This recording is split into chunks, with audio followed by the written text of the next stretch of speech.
अब आप क्या, किसी लड़की के साथ आपने शादी कर ली या आप उसके पार्टनर बन गए, तो आप एक्सपेक्ट करते हो कि उसके दोस्त, उसके माँ बाप आपको बहुत स्पेशल ट्रीटमेंट दे, जैसे आप कहीं के राजा महाराजा हो।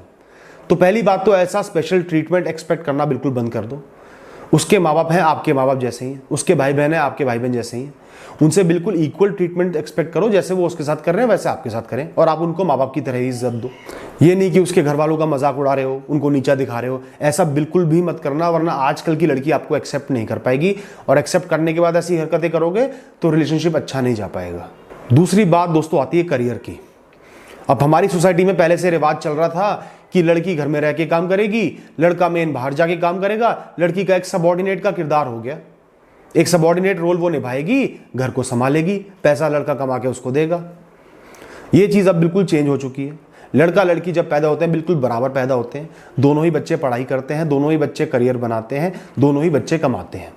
अगर आप ये एक्सपेक्ट कर रहे हो कि आपकी बीवी ना कमाए, आपकी गर्लफ्रेंड ना कमाए, तो प्लीज़ ऐसा एक्सपेक्ट मत करना, क्योंकि आजकल सबको अपना करियर बनाना है, सबकी अपनी यूनिक इंडिविजुअल आइडेंटिटी है और उसको डेवलप करने में बहुत इंटरेस्टेड है, सबको इंडिपेंडेंटली अपना खर्चा चलाना है, तो वो आप पे डिपेंड होना नहीं चाहेंगी।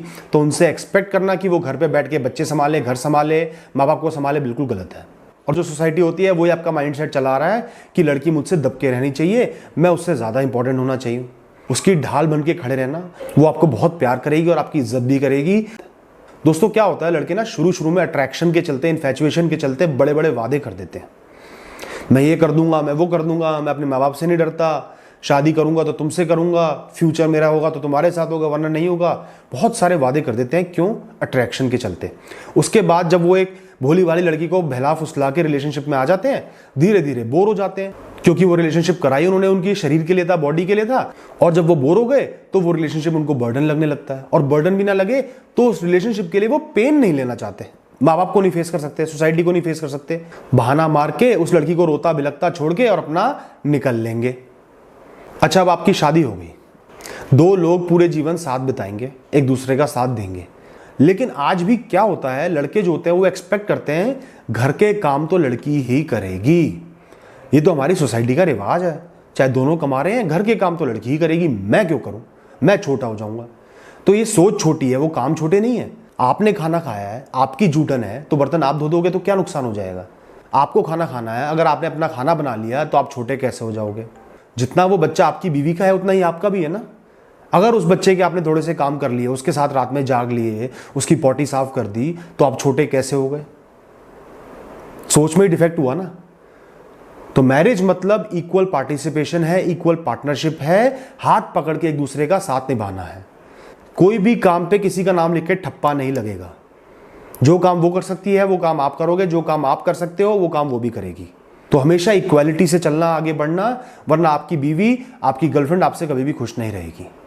जब बच्चा पैदा होता है एक लड़की की बॉडी में खूब सारे चेंजेस आ जाते हैं, चाहे वो ब्रेस्ट हो, चाहे वो स्टमक हो, वेट गेन हो, बहुत सारे चेंजेस आ जाते हैं। तो बच्चा कोई इन्होंने अनोखा थोड़ी पैदा किया, आपका भी तो बच्चा है। हमेशा अपनी वाइफ को अप्रिशिएट करो, कॉम्प्लीमेंट करते रहो। कभी कभार एक आध दिन में किसी भी छोटी सी बात पे, कोई उन्होंने ड्रेस पहनी है, कोई मेकअप करा है, कोई बाल अलग से बनाए हैं, उसको ऑब्जर्व करके और उनको थोड़ा सा कॉम्प्लीमेंट कर देना, बहुत ही खुश रहेंगी आपसे। एक लड़की को ऐसा लड़का चाहिए जो हमेशा उसकी बात को सुने, वो 1 घंटे आपके कंधे पे सिर रख के बोलती रहे और आप प्यार से शांति से उसकी बात सुनते रहो, उसकी आप बीती सुनते रहो। कोई रिप्लाई मत देना, कोई टोकना मत, उसकी शांति से बात को सुनना और समझना। तो लड़कियों को ऐसे लड़के बहुत पसंद हैं जो उनकी बात सुनते हैं और समझते हैं। उसके अलावा शादी करके आप दोनों में हमेशा एक दोस्ती रहनी चाहिए, बिल्कुल फ्रैंक होने चाहिए, आपस में बड़ी से बड़ी, छोटी से छोटी बात आपकी शेयर होनी चाहिए। ऐसा नहीं होना चाहिए कि एक दूसरे से बातें छुपा रहे हैं, इसको नहीं बताऊंगा ये बात बुरा मान जाएगी, इसको नहीं बताऊंगी ये बात कि ये मुझे डांटेगा। इस तरीके का रिलेशनशिप बिल्कुल भी नहीं होना चाहिए। बिल्कुल एक फ्रेंडशिप होनी चाहिए। किसी भी तरीके की कोई भी बात शेयर करो, एक दूसरे को एक दूसरे के बारे में ही चाहे बताओ, लेकिन खुल के आपको बात शेयर करनी जरूरी है। आपके पार्टनर को, आपकी पार्टनर को ये पता होना चाहिए कि मैं किसी भी तरीके की बात इनसे कर सकती हूँ। इतनी फ्रैंकनेस, इतनी फ्रेंडशिप जरूर होनी चाहिए, तो लड़की आपको हमेशा प्यार करेगी। कई लड़कों का एटीट्यूड मैंने देखा है, एक बार शादी कर ली, जिस लड़की को मैं पसंद करता हूँ वो मेरी हो गई, बात खत्म। अब वो मेरा एक सेकेंडरी गुड हो गई। जैसे कोई गाड़ी थी, बहुत ज़्यादा पसंद आई, खरीद ली, अब उसको गाड़ी की तरह ही इस्तेमाल कर रहे हैं। ये एटीट्यूड खराब है। वो लड़की कोई प्रोडक्ट नहीं है, कोई ब्यूटी प्रोडक्ट नहीं है, कोई शो पीस नहीं है जिसको लाके घर पे रख लिया। वो आपकी संगिनी है, आपकी साथी है, आपकी फ्रेंड है, लाइफ लॉन्ग की आपकी इक्वल पार्टनर है। उसको हमेशा इंपॉर्टेंस आपने देनी है। अब से वही आपकी जिंदगी की वीआईपी होनी चाहिए। दोस्त हो, यार हो, रिश्तेदार हो, सबके बीच में उसकी इंपॉर्टेंस जरूर होनी चाहिए। ये नहीं कि रिश्तेदार आ गए, चल भाई तू खाना बना दे, तू ये कर दे, अपने रिश्तेदारों से बात कर रहे हैं और उसको पीछे कर दिया। बिल्कुल गलत। लाइफ लॉन्ग आपने उस लड़की को, उस औरत को इंपॉर्टेंस देनी है, प्रायोरिटी पे रखना है। हमेशा उसको इंपॉर्टेंट फील होना चाहिए आपके सामने। आप ही उसके सपोर्ट हो, आप ही उसके सब कुछ हो। कभी भी उसको अपने बारे में कॉन्शियस या कम इंपॉर्टेंस फील मत होने देना। दूसरी बात, कहीं आपके सामने बहुत बड़े बड़े डिसीजंस लाइफ में आएंगे। अब क्या होता है, लोगों की, खासकर लड़कों की सोच होती है बड़े डिसीजंस मैं खुद ही लूंगा, मैं बहुत स्ट्रांग हूं ना, मैं लड़का हूं ना। ऐसा मत करना। जिस भी डिसीजन से आपकी गर्लफ्रेंड की, आपकी वाइफ की लाइफ डिपेंड हो, उनकी लाइफ को फर्क पड़ता हो, उनकी राय लेना बहुत जरूरी है, उनके विचार जानना बहुत जरूरी है, तब जाके दोनों मिलकर डिसीजन लेना। अपना डिसीजन उन पे थोपना बिल्कुल भी नहीं है। इस तरीके से अगर आप अपने डिसीजन उन पे थोपने लगे तो वो बिल्कुल डिससेटिस्फाई हो जाएंगी और आपके प्यार के प्रति उनका भरोसा उठ जाएगा, आपके प्रति उनका भरोसा उठ जाएगा। और अपनी वाइफ पे, जिसको आप प्यार करते हो, उस पर हमेशा भरोसा करें। तो दोस्तों, ये कुछ पॉइंट मैंने आज आपसे शेयर करें।